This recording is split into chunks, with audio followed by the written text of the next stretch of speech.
Hello everyone, I'm Shruti Nanavati. I'm a student of nutrition, a health coach in training, and more importantly, I'm a serious foodie. So today I'm going to be giving you 5 tips on how to nurture a healthier, glowing you. Now my journey with food is quite fascinating. It spans 2 different continents and 2 very different cultures. I have had the fortune of eating warm home-cooked meals from a loving southern Indian kitchen. I have experienced the incredibly delicious yet incredibly unhealthy street foods of Kolkata, and I'm also currently witnessing the organic revolution that is sweeping the United States. So my journey from being a food journalist in India to having worked at several restaurants in the United States has given me the opportunity to observe how culture impacts what people eat and how people are in turn impacted by culture. So today, my 5 tips can be used as a foundation upon which you can fashion any diet that works for your body type, complement that with a workout that does wonders for your body, and more importantly, relax and enjoy all of life's precious moments. That brings me to tip number 5. Stop obsessing and start living. Now, in the 1980s, French scientists made a rather peculiar observation. They found that despite relatively high intakes of dietary cholesterol and saturated fats, the French were much less likely to have a coronary heart disease. Just to give you a frame of reference, the average French subject ate nearly 3 times as much butter as an average American, and yet was much less likely to be diagnosed with coronary heart disease. To this day, scientists have no plausible explanation for this cause. But have you heard of Occam's razor? The principle which suggests that the simplest explanation is often the most relevant. Let's look at how the French treat their food. Food is art. Food is life. Food is love itself. And they certainly don't fear their food. America, on the other hand, is a health-obsessed nation spending trillions of dollars every single year in healthcare. And which is the most unhealthy nation in the world? It is America, with the highest risk of cancer, highest risk of coronary heart disease, highest rate of obesity. I don't know if you are sensing a pattern here, but I certainly am. So let's just let go of this fear. And I know it's hard given the constant information bombardment that we face. But let's just let go of this fear and start feeding ourselves with love instead. Tip number 4. Create new cravings. What if I told you that there was a way for you to choose what you crave? It doesn't necessarily have to be that calorie-loaded cupcake. It can be a freshly squeezed glass of fruit juice instead. And you can choose that, but that begins with understanding why you crave what you crave. So let's do a small exercise. On a piece of paper, write down what are the top 5 go-to foods for you when you are in need of some loving. When you're stressed out, when you're nervous, when things are not going as planned, what do you first reach out for? There is a chemistry behind this. Many of the foods which people crave actually trigger a chemical reaction in the brain. Sugars, for instance, release a neurotransmitter called serotonin, which is known to create a feeling of relaxation, almost like sleep. And salty foods release this chemical called oxytocin, also known as the cuddle chemical, literally giving you the sensation that you're in need of a cuddle, so that's why you reach for those French fries and those potato chips. So now that you understand that there is a chemical need going on behind your cravings, you're already well on your way to solving it.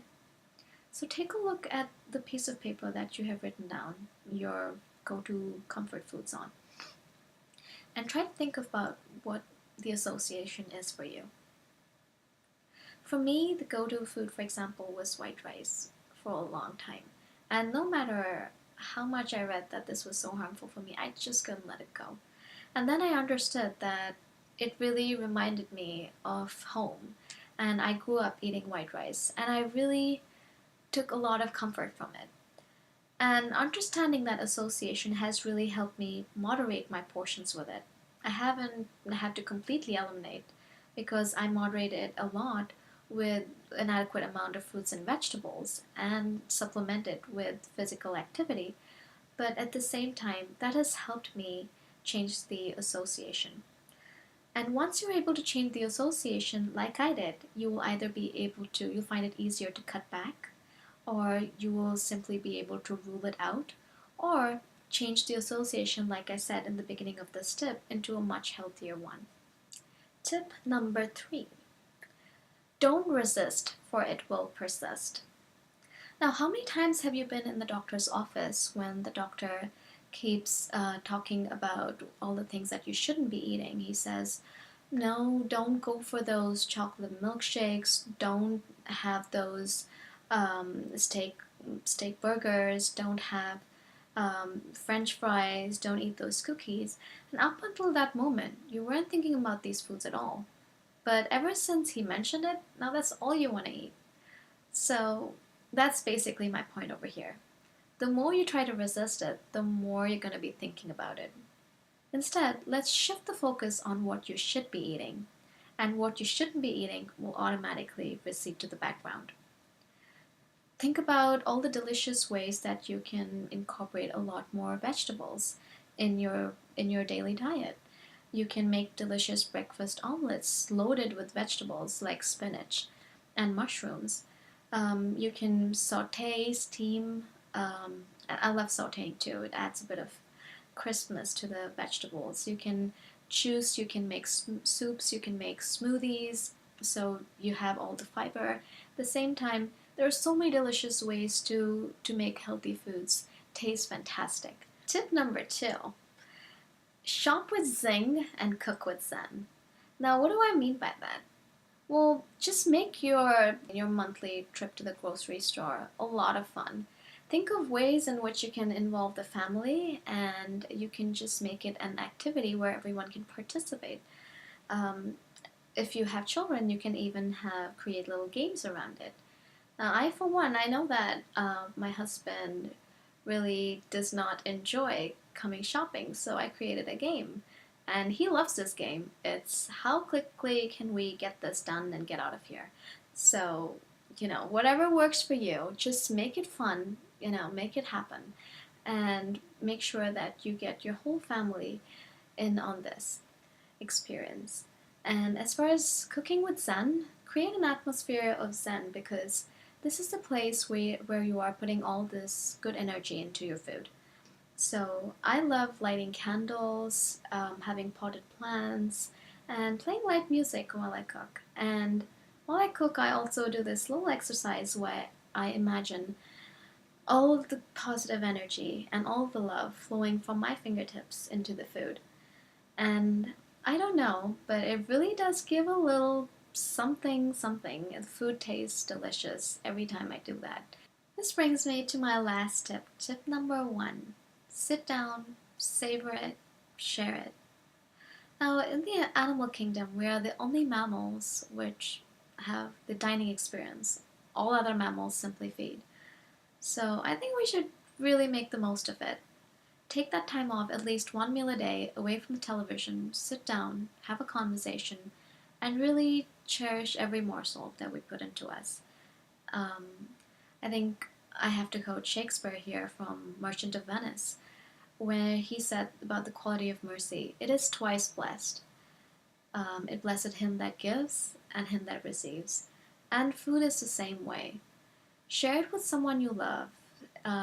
If you're a bachelor, if you are an independent woman living by yourself, then share it with a neighbor, share it with a colleague, because it really will bless you, who's the cook, as well as the person who receives it. And just maybe add a little bit more love to the world. So let's do a quick recap of all the 5 tips. Tip number 5 was stop obsessing and start living. Tip number 4 was creating new cravings. Tip number 3 was don't resist, for it will persist. Tip number 4 was shop with Zing and cook with Zen. And tip number 1, sit down, savor it, share it. Thank you so much for watching. Take care.